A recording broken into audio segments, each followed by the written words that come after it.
Muito boa noite a todos e que a paz do nosso Mestre Jesus possa nos envolver, né? Não só nesse momento, como em todos os momentos. E o tema hoje é um tema, né? Tipo assim, o segundo nome já assusta, né? Sofrimento. Esse livro aqui, gente, Jesus e a Atualidade, é o primeiro da série psicológica de Joana de Ângeles. A famosa série psicológica, né? Foi lançada em 89. E nesse livro, ela demonstra que o pensamento de Jesus não é uma coisa da antiguidade, de 2000 anos, não. Ele é sempre super atual e cabe em todas as situações, em todos os conflitos que a humanidade passa. Então ela vai fazer uma parceria de Jesus com todas as nossas questões em cada capítulo, né? Então você tem nesse capítulo aqui Jesus e desafios, Jesus e reencarnação, Jesus e humanidade, e por aí vai, né? Eu estava semana passada na casa dos meus pais, eu falei assim, eu vou fazer a palestra baseada nesse livro de Atualidade, mas que capítulo eu vou escolher? Aí minha mãe entrou no quarto na hora e falou assim, mãe, fala o número aí, de 1 a 20. Ela fala lá, 18. Pronto, acabou de escolher o tema da palestra do Centenário Divina semana que vem. Jesus e sofrimentos. Ela, logo sofrimento, meu filho? Pois é. É só escolher. Então, o nome sofrimento, né? É um nome que assusta. Mas a gente tem que entender de uma vez por todas, se é que ainda não entendeu, que o sofrimento é algo que faz parte da experiência humana, tanto quanto respirar, né? Aquilo que não adianta negar o sofrimento. Não tem como negar. O sofrimento faz parte da nossa natureza. Não só da natureza humana, os animais também sofrem. O sofrimento faz parte do processo. O sofrimento se torna perturbador quando ele vai além do que deveria. Quando ele é ampliado. Quando ele é, vamos dizer, maximizado. E é isso que nós adoramos fazer. Porque quando a gente reclama dos sofrimentos, já não é o sofrimento natural que faz parte, já é um sofrimento maximizado. Que a gente chega ao limite e aí a gente não aguenta mais. E por que nós chegamos a esse limite? Porque nós temos livre-arbítrio, né? Deus nos dá o livre-arbítrio para fazermos as nossas escolhas. E se muitas vezes chegamos ao limite do sofrimento, é porque o nosso livre-arbítrio nos conduziu até lá. Então eu fui ali no dicionário, eu adoro um dicionário, gente, né? Todo tema eu gosto de jogar, aí dicionário, sei lá, sofrimento, né? Aí lancei lá no Google, aí teve primeiro a IA, né? Hoje em dia a inteligência artificial é a primeira que dá o seu pitaco, e aí depois vem o dicionário logo depois. Eu fico com o dicionário, apesar de eu gostar muito da IA, né? Mas eu prefiro o dicionário. E aí, definição de sofrimento, qualquer experiência aversiva. Entenderam, gente? Qualquer experiência aversiva que nos cause aversão. Não se pode definir sofrimento com uma definição só. Sabe por quê? Porque cada um de nós tem uma forma diferente de encarar o sofrimento. Muitas vezes o que é muito sofrido para mim não é tão sofrido para seu Gil. Nem é sofrimento para Lino.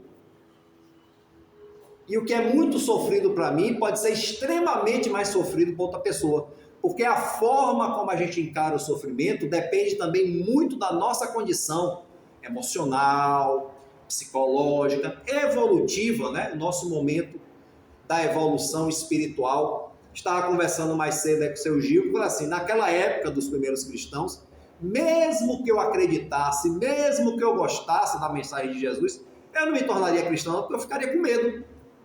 O que acontecia com os cristãos? Eram apedrejados, esfolados vivos, eram feitos de vela, né, no governo de Nero, eram pendurados no poste, acendia, tocava fogo. Então eu teria medo de ser cristão. Então, assim, é o meu momento evolutivo, mas o momento evolutivo daqueles seguidores que se submetiam a esse perigo, e muitas vezes isso se concretizava, eles tinham morte violenta, até jogar na arena para os leões comer. Né?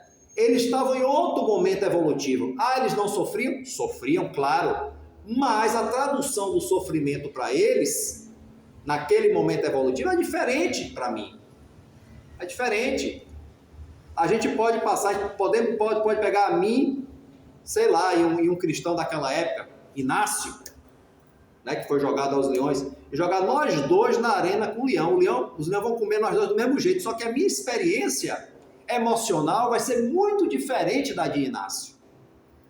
Inácio, quando vai entrando em Roma, preso, acorrentado lá, daquele cortejo para chegar até o Coliseu, ele sorri olhando a cidade. E o soldado romano vai, tá rindo de quê, rapaz?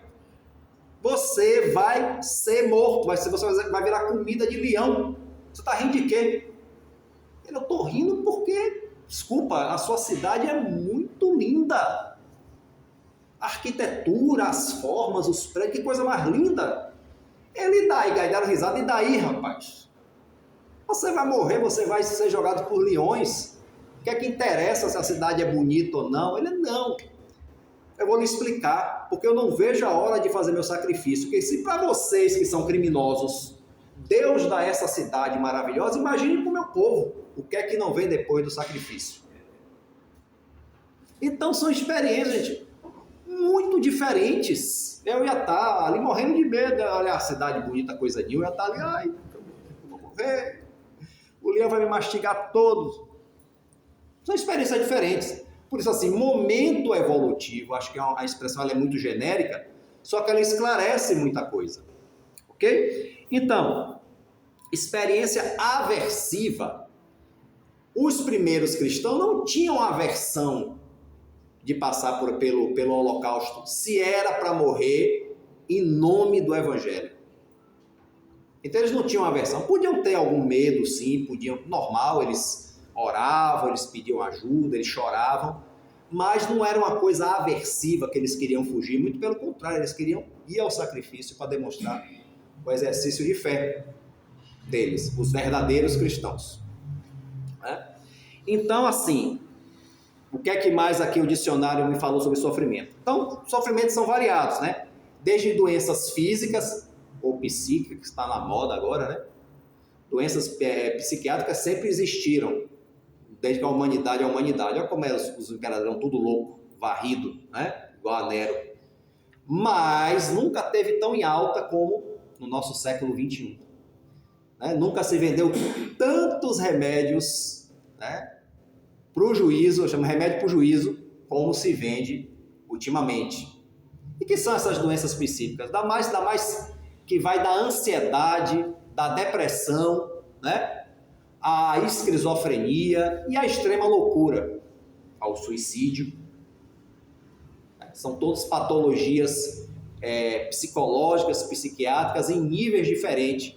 E o que é que contribui muito nesse quadro aí? Nós sabemos, a medicina tradicional ainda, alguns aceitam, mas são poucos, o processo obsessivo, a obsessão espiritual, que muito contribui nesses processos das doenças psíquicas. Porque tem pessoas que nem problema psíquico físico tem. O cérebro, os neurônios são perfeitos. É somente perturbação obsessiva. E como Emmanuel disse, quantos obsediados são internados como loucos, quando passos resolveriam. Graças a Deus, esse tempo de ignorância está passando, né? Está passando. Hoje as pessoas têm um esclarecimento maior sobre essas questões. Quem ouviu vozes é maluco. Né? Como é que eu vou diferenciar ouvir vozes do esquizofrênico do médio audiente? Porque as vozes que o médio audiente escuta, a gente tem lógica. São vozes de pessoas que estão falando algo. E do esquizofrênico, normalmente, são coisas desencontradas, são coisas enlouquecidas. Dá para analisar. Como eu não sou profissional, não vou me aprofundar muito nisso, mas o básico é isso. Né? Bom, então aqui, o sofrimento corresponde à dor física ou à dor moral. Um remorso é um sofrimento. Remorso dói. Eu sei que eu já senti remorso. Dói aqui, como se tivesse tomado um soco no peito. É uma dor, é um sofrimento. É uma dor moral, o extremo arrependimento que leva ao remorso, a vergonha. Vergonha é um sofrimento. A pessoa, estou morrendo de vergonha. A pessoa pode morrer de vergonha, a pessoa pode ficar com tanta vergonha que tem um colapso e morrer. Não é muito difícil acontecer, não. Eu nunca ouvi pessoalmente acontecer isso, não, mas não acho difícil. Se alguém me disser, eu desacreditar, não, viu?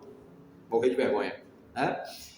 Que, inclusive, tem uma frase que as pessoas só obedecem às regras se for por medo ou vergonha.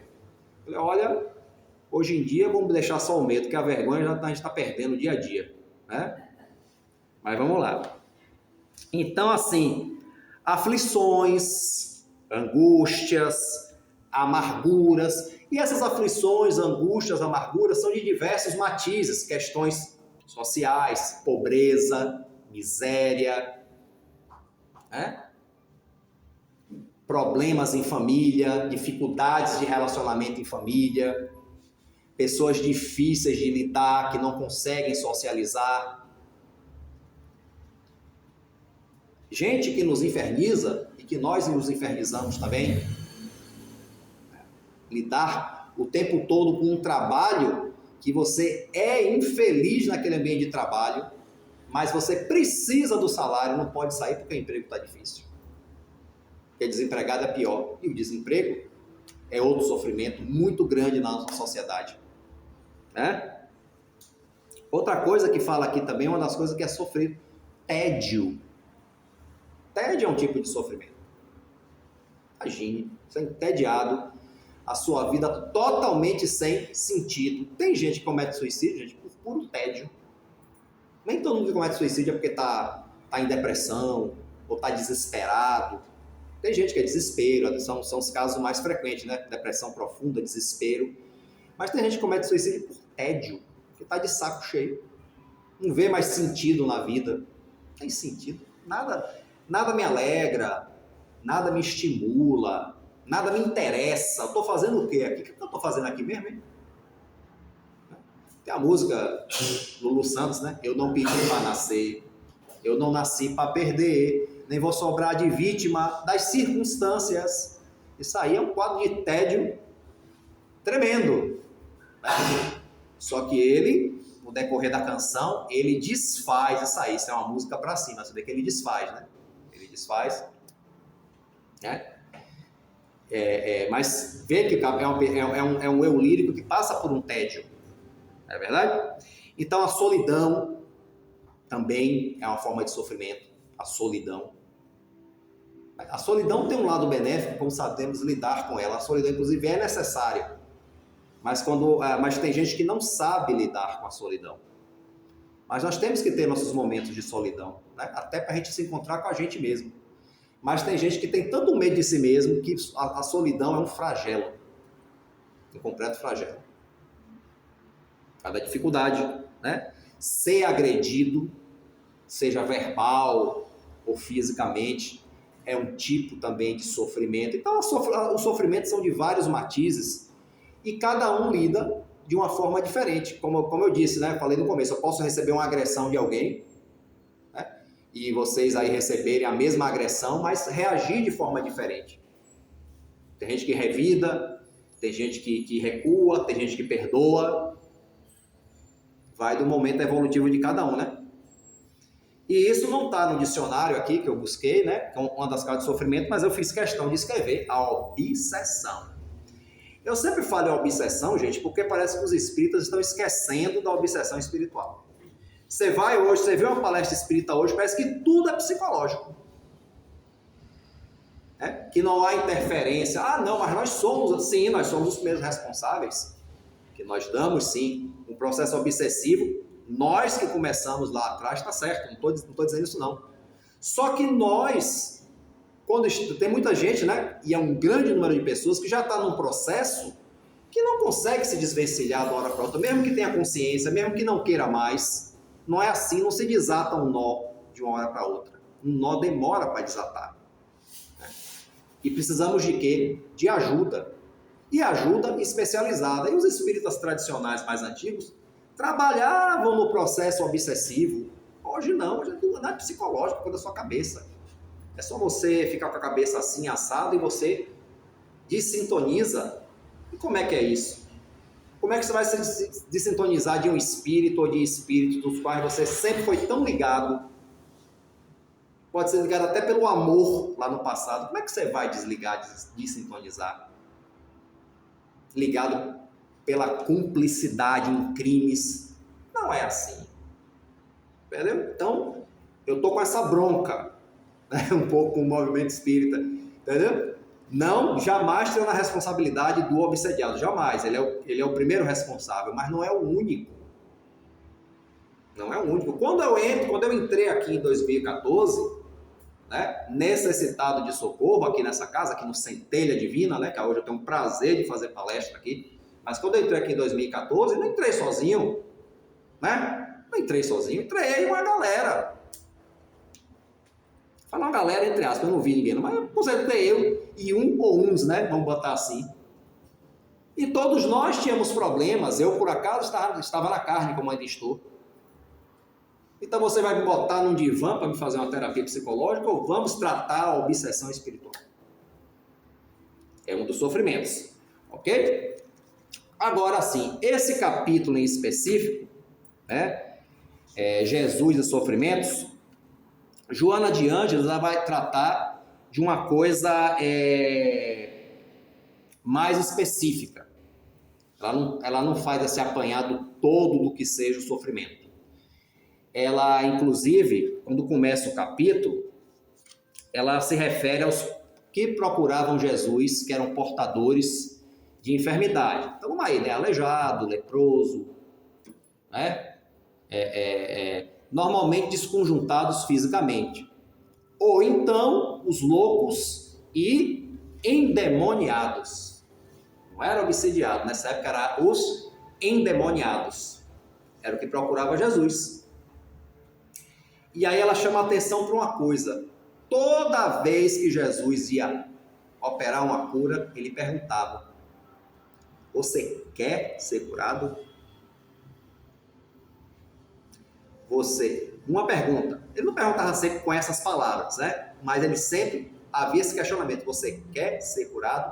Pelo menos para aqueles que podiam responder, porque o endemoniado não podia, né? Mas quem podia responder, como por exemplo, aquele o aleijado, né, que chama, né? Ele andava deitado numa maca, quebra um teto, botam por cima. Você quer ser curado? Quero. E você acredita que eu posso lhe curar? Você crê que eu posso lhe curar? Ele sim. Então ele não curava simplesmente. Por quê? Porque se a pessoa de fato não quisesse a cura, nem Jesus podia curar. Porque está ali o livre-arbítrio. Você quer e crê que eu possa fazer? A mulher cananeia, que eu contei a história na outra palestra. Né? Você crê que eu possa curar? Ou o oficial romano, o filho dele doente em casa: se eu nem preciso ir lá na minha casa, eu sei que daqui o senhor pode curá-lo. E quando ele chegou em casa, o menino estava curado. E a mulher cananeia, ele fez: grande é a tua fé, que seja como você quer. Que é a fé dela. Na verdade, da mulher cananeia, ele nem atribui a si a cura, ele atribui a ela: olha, mulher, grande é a tua fé, que seja como você quiser, porque é o que ela quer. Ela chegou em casa, a filha estava curada do processo obsessivo, do endemoniamento, né? Estava endemoniada, estava sendo aterrorizada por 1000 demônios. Imagina, 1000 demônios. A coisa é demônio demais, gente. Né? Pelo amor de Deus, a legião, né? Então Jesus pergunta, né? Assim, ó, era de fundamental importância para o restabelecimento do enfermo a sua segurança íntima sobre esses dois requisitos: querer e crer. Entendeu? Querer e crer. Porque o querer em profundidade, sem reservas, altera completamente o quadro psicofísico do indivíduo. Isso é a Joana que está dizendo, não sou eu não. Altera o querer real, eu quero, o poder da vontade, né? Que se transfere do estado inarmônico em que se encontra para o de equilíbrio, auxiliando o organismo na restauração dos seus equipamentos danificados. Adorei o equipamento danificado. Nosso equipamento, seja a nossa mente, que é o nosso equipamento, e o nosso corpo. Equipamento danificado foi ótimo. Chega de riscar, né? Para usar essa expressão. E ela fala que a doença não é mais do que o desarranjo dos espíritos, desarranjo do espírito, em realidade dela, o portador. Então a doença, na verdade, é do espírito. O corpo só manifesta a doença, a enfermidade. Então o querer é importante para a gente. Quer dizer, quero parar de sofrer. Você quer realmente parar de sofrer? Como é uma pessoa que diz que quer parar de sofrer e está sempre com pensamentos e atitudes que levam justamente ao sofrimento? Como é que eu, que já conheço o Espiritismo há 30 anos,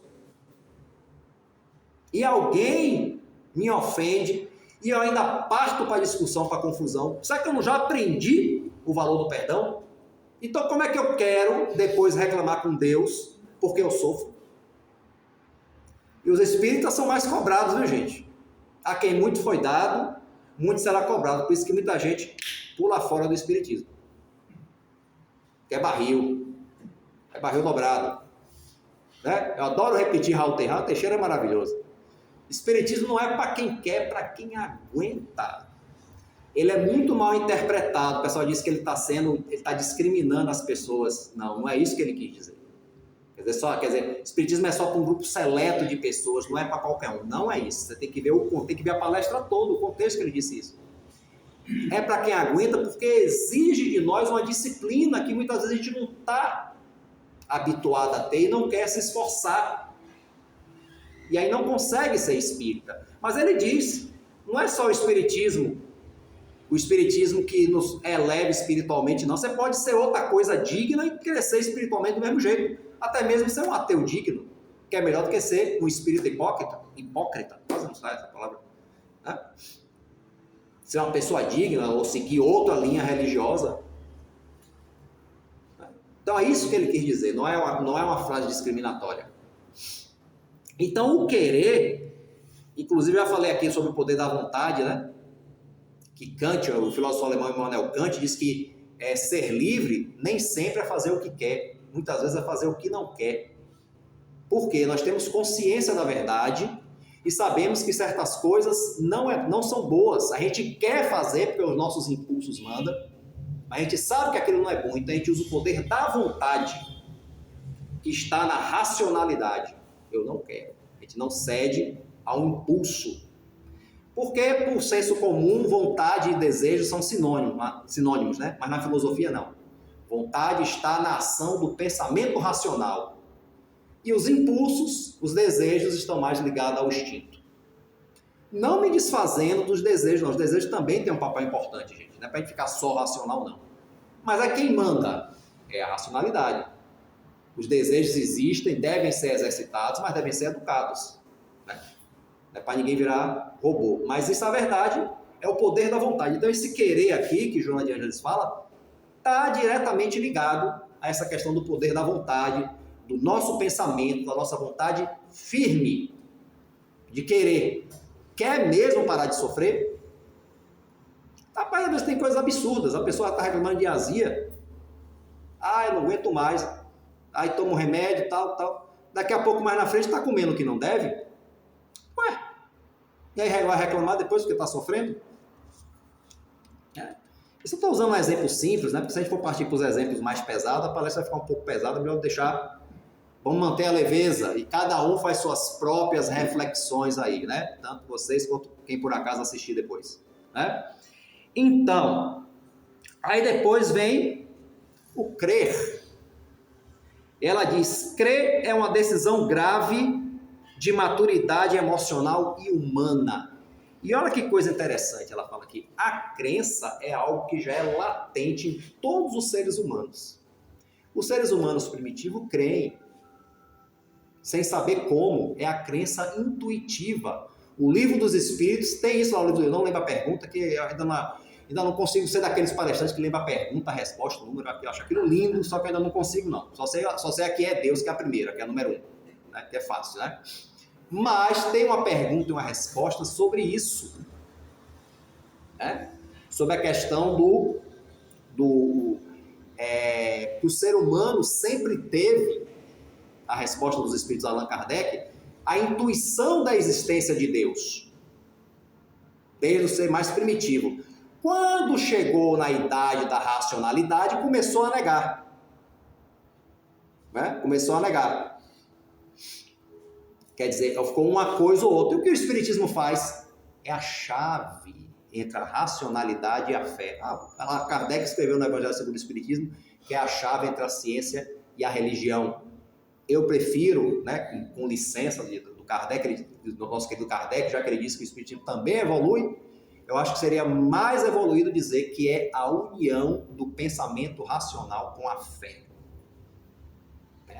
Por isso a fé raciocinada, que encara a razão face a face em todas as épocas da humanidade. Gente, em todas as épocas da humanidade. E não entenda só por humanidade, planeta Terra, não. Humanidade é toda a humanidade, de todos os sistemas solares. Que qualquer lugar desse universo, ou multiverso, que a gente está agora, graças aos filmes, né, a gente está começando a acreditar em multiverso, né? Universo paralelo. Já pensou que maravilha? Isso é lindo, tá? A pessoa ter 2 de você, 3. Mas é isso, né, gente? Mas que bom que a gente hoje, né, sabendo separar a fantasia da realidade, a gente pense realmente nessas coisas, o universo, tal, contanto que isso não nos aliene, nos tire da nossa responsabilidade. Mas de vez em quando é bom parar, olhar para o céu e pensar, poxa, que universo grande a gente tem. E tem mais de um, né? Que maravilha, isso é bom pro juízo, né? Dá uma higiene, né? Mas sempre com o pé no chão, com as nossas responsabilidades. Então aqui ela vai dizer, ó, a crença vive inata no homem, aguardando estímulos que façam desabrochar, enriquecendo de forças a vida. É uma crença automática. Então ela faz, há uma crença automática, natural, herança arquetípica das gerações passadas. Para saber o que é arquétipo, tem que estudar Jung, viu, gente? Carl Gustav Jung, Joana adora esse psicólogo, né? Os arquétipos, nossos modelos do passado. É muito bom. Eu demorei para entender o que é arquétipo, agora hoje eu entendo. Mas não vou ficar explicando para vocês não, vocês vão ter que estudar também. Mas basicamente são os nossos modelos do passado que está aqui no nosso psiquismo, né? O Espiritismo vai dizer que são as nossas lembranças intuitivas das encarnações passadas. Vamos dizer assim, né? Então, arquétipos de gerações passadas que induz a aceitação dos fatos. É intuitivo. Porém, né, existe aquela outra, que é o resultado da elaboração da lógica, é a outra fé, da elaboração da lógica, das evidências, dos acontecimentos dos quais a razão anui. Aí Kardec, né?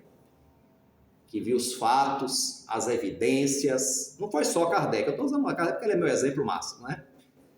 E aí viu que realmente pela racionalidade, o mundo, a vida não é só matéria, nós não somos só esses seres de carne e osso.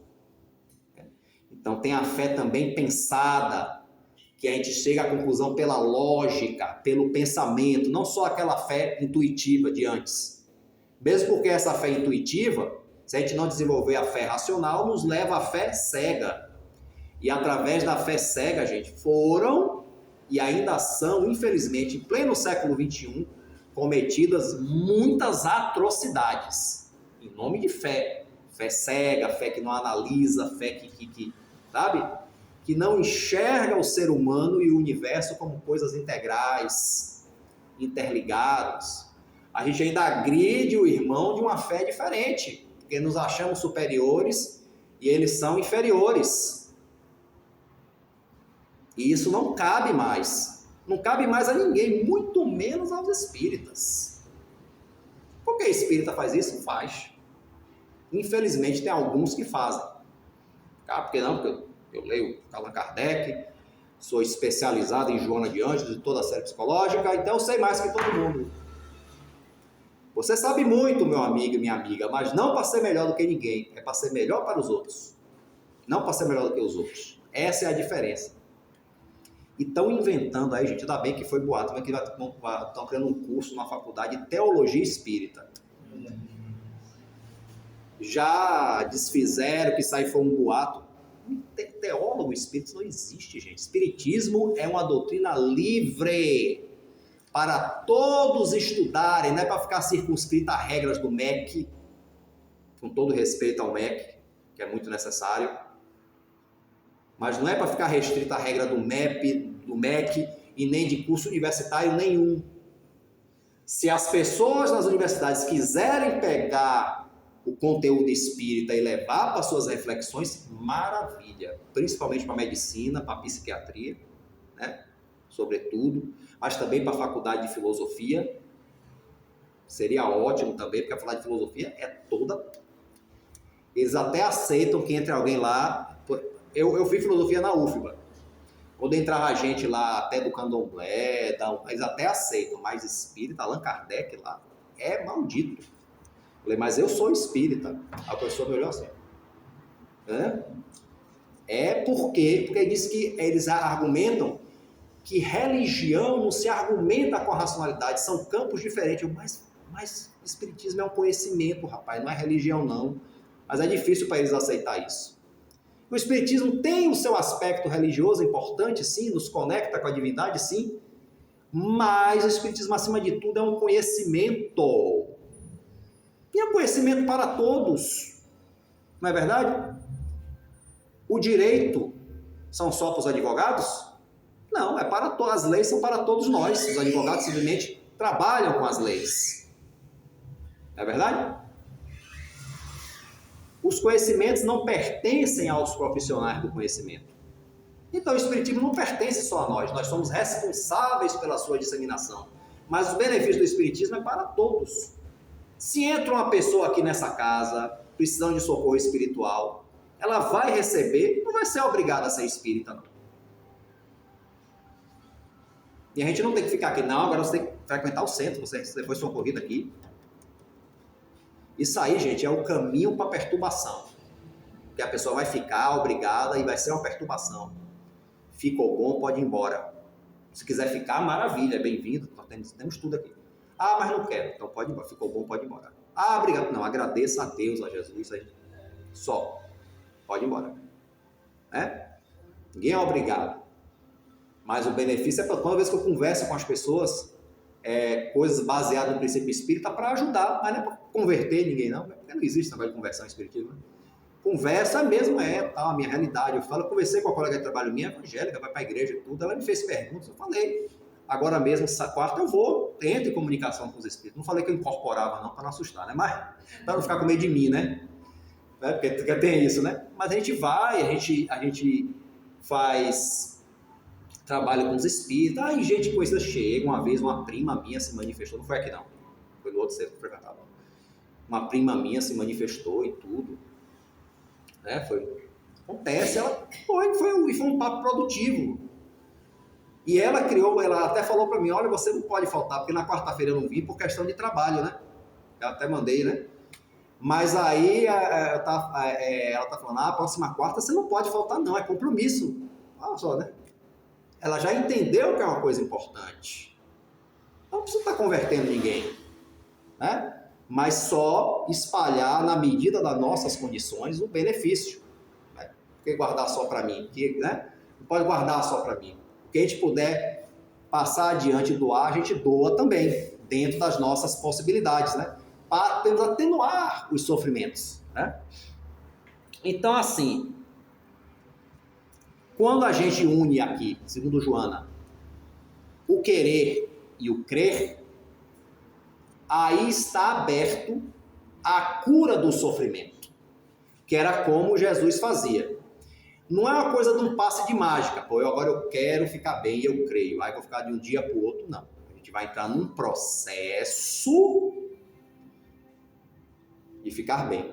Agora, quando a nossa vontade é firme, gente, de verdade, isso, Joana, a gente já dá um passo desse tamanho. Quando eu dizer que o caminho é esse, já dá um passo desse tamanho, quando a vontade é firme. A gente já dá quase a metade do passo. Porque a gente decide. Uma vez, Divaldo Franco, numa palestra, falou assim, temos que decidir sermos felizes. E não é uma alienação, não. É entender a nossa condição como espírito, a nossa destinação. Mesmo que tenhamos problemas, mesmo que passamos por sofrimentos, a gente tem que saber lidar com o equilíbrio e sermos felizes do jeito que a gente puder.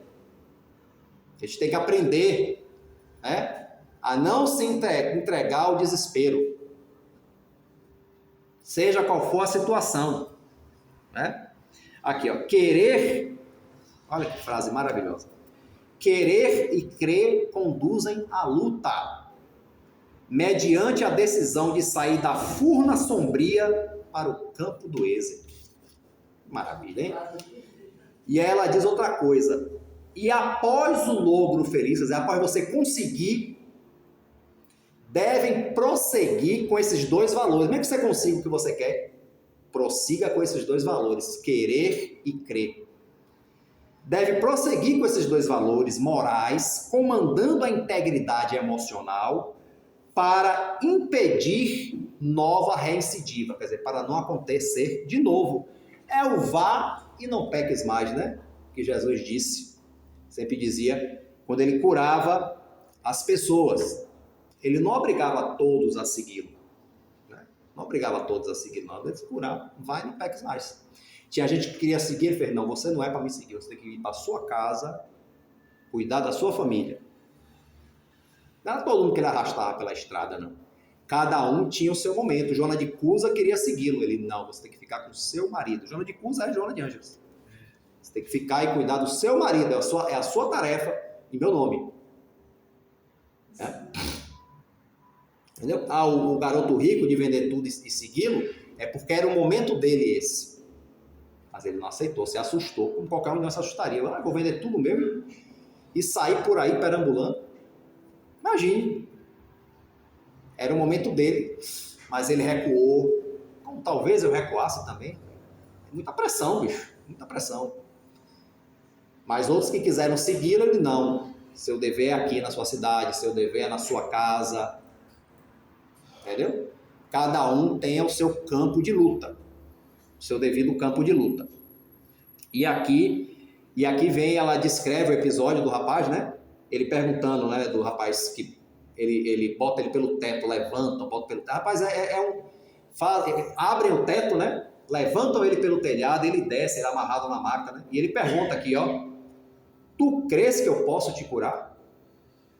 E ele responde, sim, demonstrando a fé que o dominava. Ao mesmo tempo, retratando querer recuperar a saúde, tal esforço empreendido para estar ali. Porque foi um esforço grande, inclusive fazer aquilo que ele fez foi sofrido. Ele passou por um sofrimento para anular o sofrimento maior. É o remédio amargo que cura a doença. A gente às vezes não quer tomar um remédio amargo para curar um problema maior. Ah, não. Não quer, né? Não quer passar por uma cirurgia. A gente não quer passar por uma cirurgia necessária para resolver um problema maior. Prefere chegar ao limite do corpo até o perecimento do corpo físico. Mas muitas vezes, gente, o processo de cura é doloroso. O câncer, né? O câncer é uma doença terrível. Eu espero que não esteja nas minhas provas nessa encarnação. Mas a cura do câncer é dolorosa. O processo de quimioterapia é um processo doloroso que eu já acompanhei pessoas. Mas é o que cura. Depois que a pessoa está bem, aquele sofrimento, aquela náusea, aquela dor da quimioterapia, esquece. O importante é a cura. Então, muitas vezes, assim, diz que tem uma frase, eu não lembro de quem é, né? A dor é necessária, mas o sofrimento é opcional, separando a dor do sofrimento, né? Porque a dor não tem jeito. Mas se você vai sofrer ou não com a dor, a escolha é sua, né? Isso aí é outro livro de Joana, porque tem a dor evolução, que é aquela dor natural que faz parte do processo evolutivo. Né? Nascer dói. Diz que morrer não dói, mas nascer dói. É verdade? Sabe tudo que é. Então você tem esse processo e agora o sofrimento, e tem a dor que gera sofrimento, que é aquela dor que a gente não aceita, a gente se revolta e ainda aumenta nossas dores, os nossos sofrimentos, por causa da nossa revolta, da nossa teimosia, né? Por causa do nosso orgulho, o amigo leu aí no Evangelho segundo o Espiritismo, orgulho, nossa vaidade, nosso extremo egoísmo, nós aumentamos as nossas dores e potencializamos os nossos sofrimentos. Agindo assim, tem como a gente querer, como propõe Joana aqui, se livrar do sofrimento? Não. Então, primeiro é querer para depois crer. Porque se a gente não quer, nem Jesus cura, gente. Nem Jesus cura. Então, obsessão prazerosa. A obsessão prazerosa. O processo obsessivo tem desses, né? A pessoa sofre com o processo obsessivo, então a pessoa quer se livrar do obsessor. Vou vir aqui para tirar o obsessor. Tirar e botar onde? Para começar. Não é tirar. Você vai se reequilibrar e naturalmente o seu obsessor ou obsessores também serão cuidados, tratados. É toda uma terapêutica. É por aí. Agora o outro contrário também é pernicioso. O querer tirar não é o caminho correto, mas o querer ficar também é pior ainda, porque a pessoa parece que a pessoa tem prazer, um prazer mórbido com a presença do obsessor. Tem um livro de Manuel Filomeno de Miranda, não lembro o nome agora, que eu li, e que a pessoa vai no centro e aí faz um tratamento, afasta o obsessor da pessoa, a pessoa chama o obsessor de volta. Chama de volta. Porque quer a companhia. Então, quer dizer, ele não quer se livrar desse sofrimento. Não tem o querer aí. Né? É um nível, o chamado, tipo um vício, exatamente, um vício. Uma coisa que está no inconsciente. Mas o que é o inconsciente, se não nossa verdadeira identidade? E nem sempre é no inconsciente não, viu? Às vezes a pessoa faz conscientemente, mas não admite. Ela abafa para si mesmo e, óbvio, abafa para os outros. Esse processo. Então aí, quando se fala em querer, gente, é querer de verdade. É querer de verdade. Então assim, ó, só para ler mais um último trecho aqui. Nas tuas dificuldades e dores, que podem ser todas, como eu falei no início, né? O sofrimento tem várias facetas, né? Abandona a complacência para com ela. Ou seja, não seja complacente com suas dores, suas dificuldades. Não dê ousadia. Não ignore. Ignorar o sofrimento e a dor também não é inteligência. Mas não dê ousadia. Não alimente. Não faça crescer mais do que já é. Então, assim, nas dificuldades e dores, abandona a complacência para com elas e toma a segura decisão de querer ser feliz. E crê que conseguirás. Nada te impede o tentame, basta que estabeleças no íntimo o desejo forte de libertação. Sacudido pela dúvida, rechaça. Perturbado pelo pessimismo, contempla os triunfadores que lutaram antes de ti. Não lhes foi diverso o esforço para a vitória. Sucede que iniciaram o labor sem que você soubesse. E agora você vê somente o resultado. Você viu as pessoas vitoriosas, pensa que já nasceram vitoriosas, porque você não viu antes o que ele fez para chegar até ali. Que não existe privilégio na criação. Né? Então não sejamos complacentes com as nossas dores, nossos sofrimentos. Né? Não ignoremos. Eles também são professores, são pedagogos. Né? Mas não sejamos complacentes. Busquemos esse equilíbrio aqui que Joana de Ângeles nos convida. Só que eu estou falando, está falando Joana, né? Nossa veneranda Joana de Ângeles. Baseada realmente nessa mensagem de Jesus, que é eterna. Jesus é atualidade. O livro foi lançado em 89, não está mais atual, não. Gente, não é atualidade cronológica, não. É uma atualidade sempre o tempo que a gente se encontra, o agora. O pensamento de Jesus é para o agora, para esse momento, foi para ontem, vai ser para amanhã, né? Sempre. E temos que lembrar uma coisa aqui, ó, sobre a transitoriedade, gente. A dor não é para sempre, a dor é transitória. A felicidade que é eterna. Quando a gente alcançar a verdadeira felicidade, essa é eterna. Ou a gente não acredita na espiritualidade. acha que é uma quimera, que é um conto de fadas, o espiritismo. A felicidade é eterna, a dor é transitória e vai durar o tempo necessário que necessitamos ou o tempo que a gente quiser acrescentar, botar lenha na fogueira para ela durar. Então vamos tentar ficar só na necessidade, não alimentar mais, né? Essa que é a luta nossa, né? A gente não alimentar mais, né? E dedicando-se, e uma forma de a gente fazer com que nossas dores sejam mais transitórias é nos dedicar ao bem. E o que é o bem? Cada um tem sua forma de fazer o bem, né? Cada um tem sua forma de fazer o bem. O bem é feito com ajuda material, é feito com ajuda moral, é feito com palavras, é feito com dar o ouvido para a pessoa ouvir. Praticar o bem, gente, é um dos melhores analgésicos para pelo menos aliviar nossas dores. Chico Xavier vivia sentindo dor. Era um corpo doente, só durou 92 anos porque foi uma necessidade. Mas nunca dentro das suas dores ele deixou de praticar o bem. Tinha horas que ele fraquejava, ele sofria, aí socorro, Emmanuel socorria. Porque Emmanuel não é esse carrasco todo que o pessoal pensa, não, que só fazia Chico Xavier trabalhar, ele socorria também, né? Socorro, Emmanuel, calma, tal, ia lá. E nós temos o nosso Emmanuel também, gente. Nós temos o nosso guia espiritual, nossos mentores. Quando o negócio não estiver dando mais, a gente pede socorro, velho, socorro aqui. Me ajude aqui, porque o bicho está pegando, né? Só não vamos fazer o nosso mentor, nosso dito anjo da guarda de bengala, mas pedir ajuda e socorre aqui que o bicho está pegando.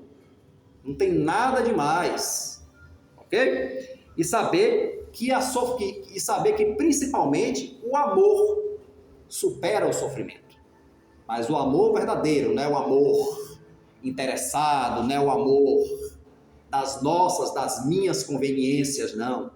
É o amor realmente desinteressado, é o amor proposto por Jesus, né? Que ama a Deus sobre todas as coisas e ama o próximo como a si mesmo, porque tem empatia um com os outros. Esse amar o próximo como a si mesmo é a maior expressão do que chamamos empatia que nós temos, né? Da espiritualidade superior do nosso Mestre Jesus. Ok, gente? E aí lembrando só o capítulo do Evangelho: bem-aventurados os aflitos, bem-aventurados os que sofrem. Jesus está fazendo apologia ao sofrimento, ao masoquismo? Não. Ele somente está dizendo que aqueles que sofrem bem estão sabendo passar bem pelas suas provas, pelas suas provações, pelos compromissos espirituais negativos que eles levaram ali. E estão passando bem pelas suas provas de sofrimento, sem revolta, né? Sem agressão. Esses são felizes, porque quando terminar essa provação, eles estarão livres. Por isso que eles são felizes. Não é a felicidade do mundo, o conforto material. É a felicidade espiritual, da vida espiritual, da verdadeira vida. Então, gente, sem saber da vida espiritual, sem saber da reencarnação, pelo menos para mim, para esse que vos fala agora, é muito difícil dar crédito aos ensinamentos de Jesus. O ensinamento de Jesus só tem lógica, só tem verdade para mim, se realmente contemplar a vida espiritual, que é essa vida verdadeira que continua sempre, e a reencarnação, que são as diversas oportunidades que nos dão para a gente crescer, para a gente aprender e um dia superar esse dito cujo chamado sofrimento. Né, gente? Muita paz a todos. Obrigado.